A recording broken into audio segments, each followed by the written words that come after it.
April 4న కొన్ని కొత్త cinema అయితే రిలీజ్ అవుతున్నాయి. వీటిలో 'శివాజ్ఞ' అనే సినిమా ఒకటి. సో, సినిమా కాన్సెప్ట్ కొంచెం కొత్తగానే ఉంది. కానీ ఇలాంటి కాన్సెప్ట్ ఎప్పుడో రావాల్సింది. సో, చాలా లేట్. మన చిన్నప్పుడు కానీ, మనం పుట్టక ముందు కానీ ఇలాంటి కంటెంట్ ఉన్న సినిమాలైతే చాలా వచ్చినాయి అప్పట్లో. కానీ ఇప్పుడు 'శివాజ్ఞ' మూవీ ఈ జనరేషన్ వాళ్ళకి కొత్తగా అనిపిస్తది.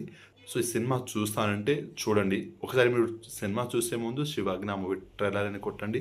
ట్రైలర్ చూశాక సినిమాని చూడాలా లేదా అనేది మీరు డిసైడ్ చేసుకోండి. సో, ఇది భక్తుడికి అండ్ దేవుడికి మధ్యలో జరిగేటువంటి స్టోరీ పాయింట్. అండ్ ఈ సినిమాలో అందరూ ఓల్డ్ యాక్టర్సే ఉంటారు. బాగుంది భయ్యా ట్రైలర్. ఇలాంటి సినిమాలో మనం ఏం ఎక్స్‌పెక్ట్ చేయం. సో, బాగుంది. దేవునికి సంబంధించిన సినిమా కాబట్టి భక్తితో చూస్తాం. ముఖ్యంగా ఫ్యామిలీ ఆడియన్స్ కావచ్చు, పెద్దవాళ్ళు కావచ్చు, వాళ్ళు చూడదగ్గ సినిమా. సో, మన ఇంట్లో పెద్దవాళ్ళు ఉంటారు కదా! వాళ్ళు ఇలాంటి సినిమాని బాగా ఇష్టపడతారు. వాళ్ళకి మాత్రం ఇలాంటి సినిమా అయితే బాగా అర్థమవుతది. అండ్ మనం కూడా ఇలాంటి సినిమాలు అప్పుడప్పుడు చూడాలి. అండ్ మనం కూడా నేర్చుకోవాలి. అండ్ ఇలాంటి సినిమా చూస్తేనే మనకు మైండ్ కొంచెం ఫ్రీ అవుతుంది. మన ఆలోచన కూడా మారిపోతుంది. సో, ఇలాంటి భక్తి సినిమాలు అప్పుడప్పుడు వచ్చినప్పుడు చూడాలి. సో, రేర్‌గా అయితే వస్తుంటది.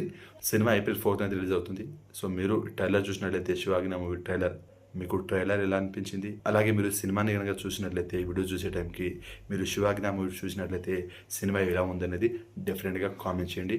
వీడియో నచ్చితే లైక్ చేయండి, షేర్ చేయండి, ఛానల్‌ని సబ్స్క్రైబ్ చేసుకోండి.